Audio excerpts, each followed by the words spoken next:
Graças a paz, bom dia. Meu nome é Alan Conte Júnior.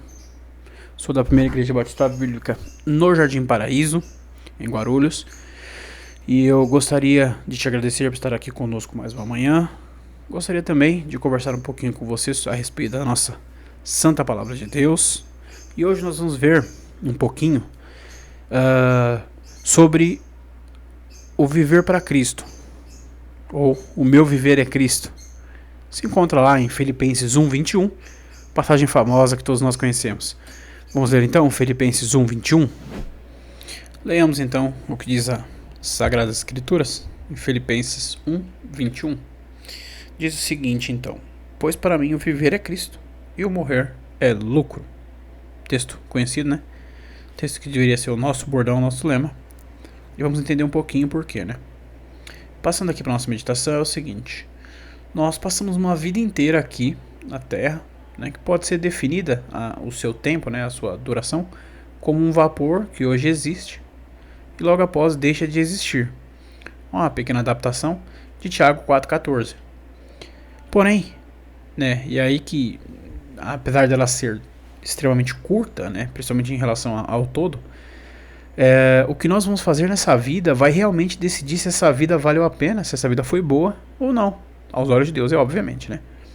Existem filosofias, né, por aí na vida, que vão dizer que cada um trilha seu caminho e no final, se tivermos feito boas obras ou coisas boas e ajudado outras pessoas, nós iremos receber misericórdia da parte de Deus e vamos alcançar algum tipo de nirvana e assim algum tipo de redenção ou algum tipo de salvação e vamos subir para algum tipo de céu. Talvez isso poderia ser até verdade, né? Não se poderia negar isso. Num mundo onde o Deus que rege o tempo e a história não houvesse se manifestado. Então os homens, né, neste mundo, eles não conseguiriam de forma nenhuma conhecer o seu Criador, acessar a Deus e por fim estariam ali impossibilitados de serem salvos, que não fosse, né, por essa prática de boas obras e outras coisas. Mas essa não é a nossa realidade. O nosso Deus, Yahvé, Elohim, Eloí, El Shaddai, e por aí vai, seus grandes nomes, Adonai, ele não só se revelou a nós, como ele nos garantiu acesso à sua presença, salvação, libertação, vida, paz, amor e instrução. Um caminho, uma via de acesso a ele, livre, reconstruída pelo nosso Salvador Cristo Jesus.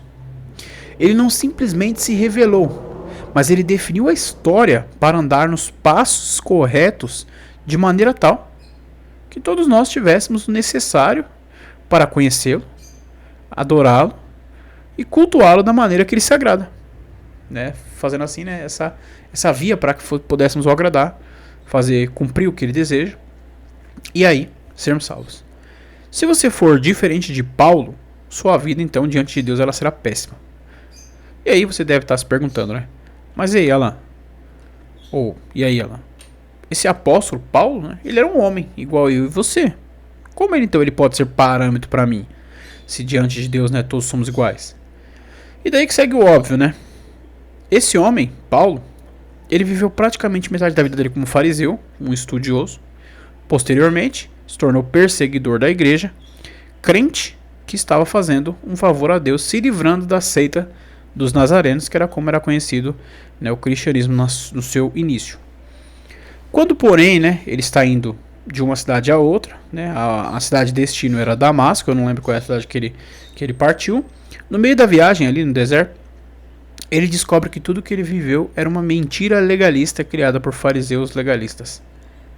Então, a partir desse ponto, onde a chave da vida dele mudou, onde a vida dele mudou de pernas para o ar, né? A vida dele mudou completamente, é que começa a sua caminhada, a caminhada de Paulo até a redenção dele. E é aqui que ele passa a se tornar uma métrica para mim e para você. Por mais que ele tenha sido um homem pecador como eu e você, né? Ao descobrir a verdade de Deus, que Jesus era realmente o Filho do Deus vivo, ele busca com todas as suas forças viver uma vida como a vida que Cristo viveu na terra. Então ele se entrega de cabeça ao ministério apostólico, né, concedido a ele por Deus. Ele evangeliza centenas de pessoas. Ele leva o evangelho até os confins de Roma. Ele não teme morte, não teme tortura, não teme prisões, não teme nenhum tipo de intempérie que possa vir contra a vida dele. Porque se você for ler a história dele, né, narrada no livro de Atos, e depois temos alguns relatos também durante as próprias epístolas que ele escreveu, ele sofre muitas dessas coisas e escreve cartas felizes, né, epístolas alegres, como essa que nós estamos meditando hoje, chamada de Epístola da Alegria, que foi escrita numa prisão.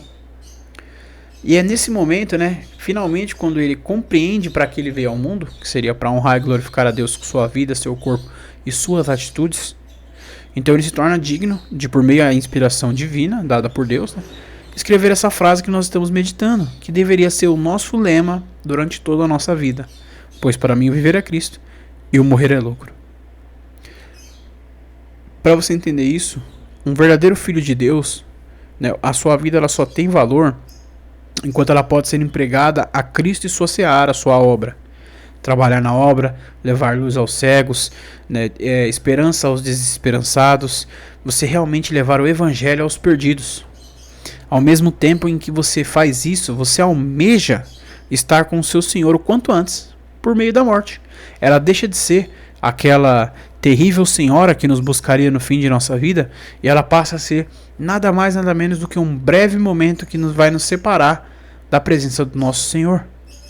Então ela se torna lucro para todo aquele que sabe o quão prazeroso é viver por Cristo. Porque na certeza de que você passou uma vida aqui neste prazer, então imagina qual será o prazer de passar a eternidade com Ele na Nova Jerusalém, onde estaremos na presença dEle, do Deus Pai e do Espírito Santo, vivendo ali, regozijando, alegres para sempre com Deus, porque Ele é maravilhoso, misericordioso e todo-poderoso. Pense consigo mesmo, quão prazerosa vai ser a morte quando a vida é Cristo. Porque se a vida é Cristo, pode ter certeza que a recompensa da morte é a eternidade, certo? Vamos orar neste momento, encerrando esse vídeo. Santo Deus, Pai eterno, Deus de misericórdia, poder e graça, eu te louvo, Pai querido, por tudo que tens feito em nossas vidas, Pai amado. Que possamos viver Cristo e morrer para nós se torne um lucro, Pai querido. Peço que o Senhor abençoe, guarde, proteja, faça a sua vontade na vida de quem nos ouve. Peço que esse vídeo chegue até um coração que precisa te ouvir, Pai querido. Eu te louvo por tudo, porque Tu és tão bom que não existe nada melhor nos céus e na terra que o Senhor. Eu te louvo por tudo, Deus querido e amado. Tu és tão bom que não existe nada igual a Ti, Pai querido. Peço que o Senhor nos abençoe e nos dê um bom dia. Seja feita a Tua vontade, em nome de Jesus. Amém. É isso aí.